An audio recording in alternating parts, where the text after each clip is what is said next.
Olá, gente, bem-vindos ao Bate-Papo Petit Jornal dessa semana. Estamos mais uma vez, eu, Daniel Souza e o professor Tanguy Bagdadi, para repercutir os temas que aconteceram ao longo desses dias. Uma semana que... Tá animada, Tanguy, essa semana?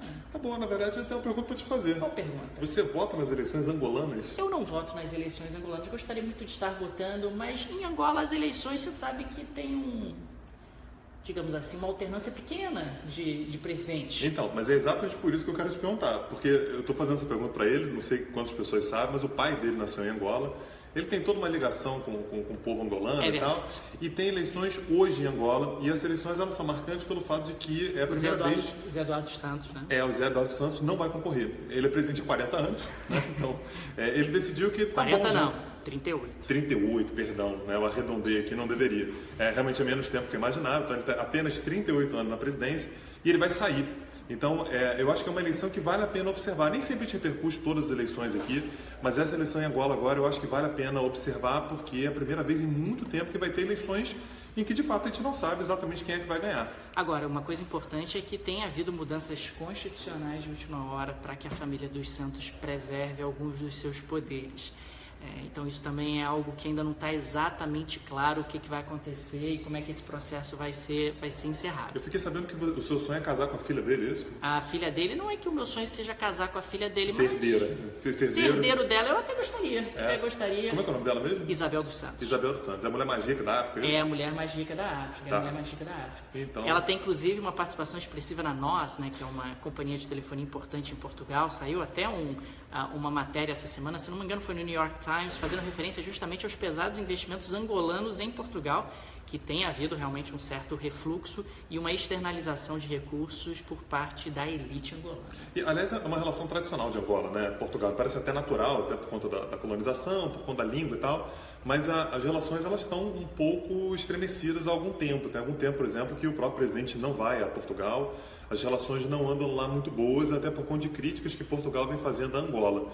Eu não sei quanto que isso influencia, de repente, nas eleições, se isso traz algum tipo de peso, não sei como é que estão, confesso minha ignorância nesse ponto, se tem alguma divisão entre os candidatos, alguém mais pró-Portugal. Imagino que esse talvez seja um paradigma da... A oposição ela é mais pró-Portugal do que o MPLA, do que os dos Santos, digamos assim.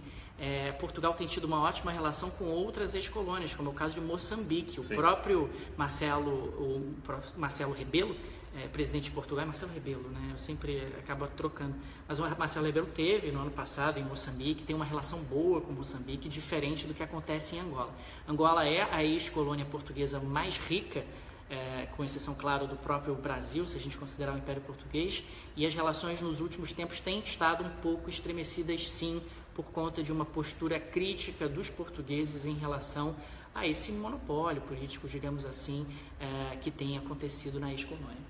E aí, no caso do presidente de Angola, que ele vir passar a sua aposentadoria no Brasil, que não é impossível, né? Dá até para imaginar que ele faria isso, ele fez tratamento de saúde durante muito tempo no Brasil. O que ele vai encontrar no Brasil com relação às privatizações anunciadas pelo governo? A pergunta do Manuel Alencar. Pois é, o Zé Eduardo dos Santos tem patrimônio no Brasil, a Isabel dos Santos também já veio várias vezes ao Brasil, fez compras muito volumosas num shopping elegante do Rio de Janeiro chamado Fashion Mall. E o Zé Eduardo dos Santos vai encontrar algumas oportunidades. Eles que gostam de realizar investimentos, eu acho que para isso eles podem agora tentar entrar nesse programa de privatizações que foi anunciado pelo governo Temer. É um programa que tem por finalidade, acima de tudo, tentar restartar, reinserir investimento privado no Brasil.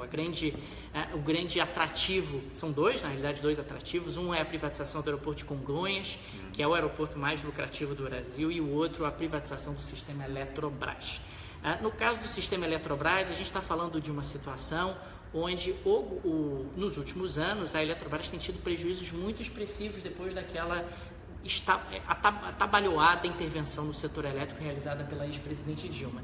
E o que acaba acontecendo é que você precisa investir no setor elétrico. O Brasil tem uma crescente demanda por energia e o governo não tem dinheiro para fazê-lo. Então, é uma situação onde algo tem que ser feito, porque se o governo não fizer o investimento no setor elétrico, corre o risco que a gente tenha um apagão um pouco mais à frente, e por isso está se tomando aí a decisão. Vamos ver se vai adiante ou não, porque a gente está falando aí de companhias que têm um viés político muito forte. Por exemplo, Furnas é conhecidamente controlado pelos políticos de Minas, assim como a companhia do São Francisco é controlada pelos políticos do Nordeste. Então, a gente está falando aí de um processo que não vai ser simples não, cara. É muita gente que vai perder poder e a privatização talvez possa ser um pouco mais difícil em função disso. No caso de Congonhas em particular, eu acho que o governo podia pensar numa coisa híbrida, ou seja, leva Congonhas, mas também leva algum aeroporto menor. Isso não foi feito durante o governo Dilma, durante o governo Lula e deveria ter sido feito. Puxa, vai levar o Galeão? Leva também um aeroporto menor, para que haja um pouco de equilíbrio. Alguns países fizeram isso no seu modelo de privatização e acabou funcionando muito bem. E Casa da Moeda também? O Manuel Alencar está perguntando também. Casa da Moeda está dentro do programa. Mas será que se eu comprar a Casa da Moeda, comprar a Casa da Moeda deve ser legal, hein, cara? Cara, a Casa da Moeda é uma gráfica, se você pensar bem, é apenas isso. Ela imprime papel moeda com determinados níveis de segurança, passaporte, identidade, diplomas também, e ela é contratada para prestar determinados serviços. A Casa da Moeda tem tido problemas em termos de rentabilidade porque o papel moeda tem perdido relevância e as gráficas de segurança, digamos assim, não estão mais tão relevantes como já foram no passado. E aí o governo está pensando em abrir mão aí da Casa da Moeda, em privatizar a Casa da Moeda, o que não é algo estranho. Você tem casas da moeda, gráficas, digamos assim, internacionais que são privadas e que podem ser contratadas para prestar esse tipo de serviço. Aqui no centro da cidade tem vários, cara. Faz um preço legal. Se fizer em quantidade, eles dão desconto, inclusive. Basta você xerocar, né? O homem copiável, né? Já tem aquele filme que é maravilhoso. Exatamente. Mas fala aí, você está falando pouco, eu estou falando muito, você não tem nada para contar para nós, não? Tem. Os Estados Unidos estão pensando em acabar com a guerra do Afeganistão. Ah, legal. E aí estão dobrando a quantidade de soldados lá, que eu acho que a melhor maneira de se acabar com uma guerra é mandar muito mais soldados do que já tinha lá. Mas peraí, você vai acabar com a guerra mandando mais soldados? Mandando mais soldados. Essa é a ideia do Trump. Né? O que o Trump disse é que ele cansou com esse negócio, ele chamou cansou de state building, né? Cansou de construir Estado. Então, os presidentes anteriores ficaram querendo construir essa palhaçada de democracia, sabe? Construir instituições e tal. Ele cansou disso, ele disse que ele quer matar terrorista, então ele tem que matar a maior quantidade de terroristas possível. E precisa ser de soldado.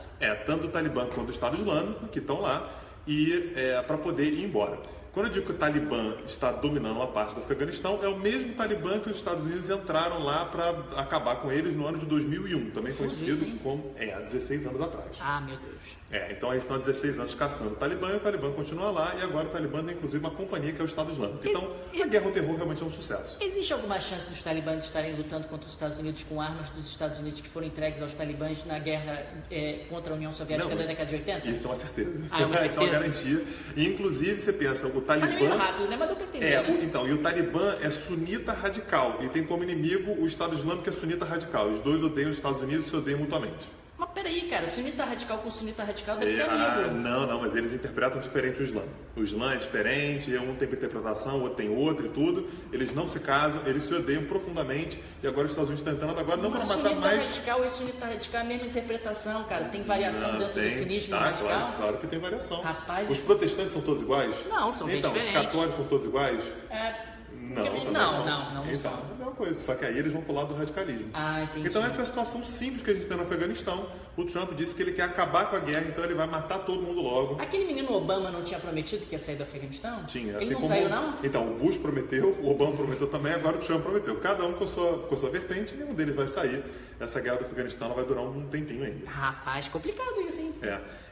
A Aline está perguntando se o alvo no Talibã, no Afeganistão, só o Talibã ou também a Aliança do Norte. A Aliança do Norte, na verdade, Quem é a Aliança do Norte? A Aliança do Norte são os aliados dos Estados Unidos. Tá. Então, não, a Aliança do Norte, na verdade, seria a galera que dá suporte para os Estados Unidos lá dentro. Os principais grupos dentro do Afeganistão, nesse momento, são realmente o Talibã e o Estado Islâmico.